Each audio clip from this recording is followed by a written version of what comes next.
Personal helicopter করে বিদেশ চলে গেছে। তো তোরা যদি আমাদেরকে এই জায়গায় রেখে যাইতে চাস তাহলে সারা জীবন আমাদের মুখ বন্ধ করে রাখছিস কেন? আমাদের লাইফের কি কোনো দাম নাই তোদের কাছে? সারাটা জীবন আমাদের মুখ বন্ধ করে রাখছো। আমি বলে যাচ্ছি ভাই, আমাদের এই ডিপার্টমেন্টে হাজার হাজার ছেলে আছে, হাজার হাজার পুলিশ কনস্টেবল আছে যারা কিনা এই ছাত্রদের পক্ষে কাজ করে গেছে।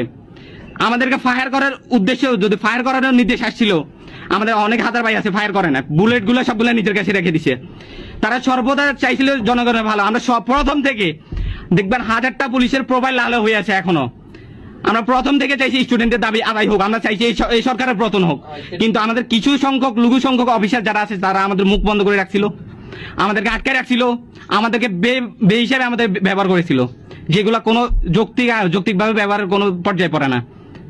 আমি এই লাস্ট পর্যন্ত এটাই বলতে চাই, আমি জানি আমি বাঁচলে আমার ফ্যামিলি বাঁচবে।